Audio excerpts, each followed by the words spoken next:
संतोष काळे. 12 ज्योतिर्लिंगापैकी नागनाथाचं ज्योतिर्लिंग 8वं ज्योतिर्लिंग आहे. दरवर्षीप्रमाणे याही वर्षी आम्ही श्रावण महिन्यामध्ये दर्शनासाठी परिवारासह येत असतो. आज श्रावणातला पहिला श्रावणी सोमवार आणि सर्वात महत्त्वाचा योग म्हणजे नागपंचमीचा योग. मंदिर हे सर्वांसाठी 2 वाजता खुलं करण्यात आलेले आहे. आम्ही जवळपास 3 तास रांगेत लागलेलो आहोत आणि आमचं आत्ता नेमकं दर्शन झालेलं आहे. नागनाथ महाराज की जय. बम बम बोले. नागेश्वर भगवान की जय. मी राजू देवीदासराव देव संस्थानचा पुजारी आहे, पुरोहित ब्राह्मण आहे.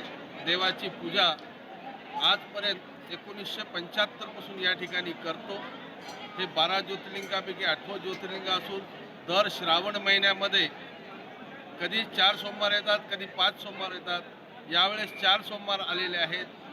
4 सोमवार सोबत प्रथम सोमवारी नागपंचमीचा योग आलेला आहे, दुग्ध शर्करा योग आहे.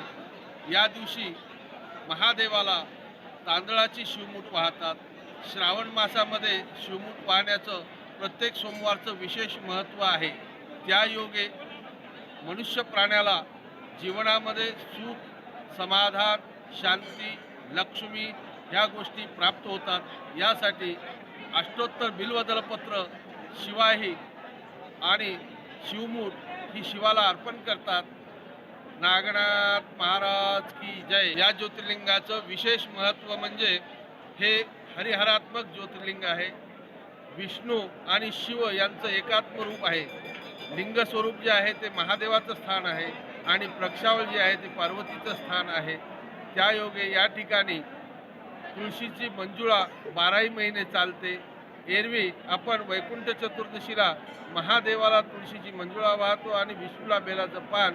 पण या ज्योतिर्लिंगाचं विशेष असं हरिहरात्मक असल्यामुळं 12ही महिने तुळशी मंजुळेसह बिल्वपत्र शिवास लोक भावभक्तीने अर्पण करतात व शिव त्यांना अनंत आशीर्वाद देतात. नागनाथ महाराज की जय. मी राधा बालाजी काळे. आज औंढा नागनाथ हे 8वें ज्योतिर्लिंग असून आज आम्ही नागपंचमी व श्रावण सोमवारच्या निमित्तानं औंढा नागनाथ येथे सहकुटुंब दर्शनासाठी आलेलो आहोत आणि 1 घंट्याच्या आत नागनाथाचं दर्शन आम्हाला झालेलं आहे.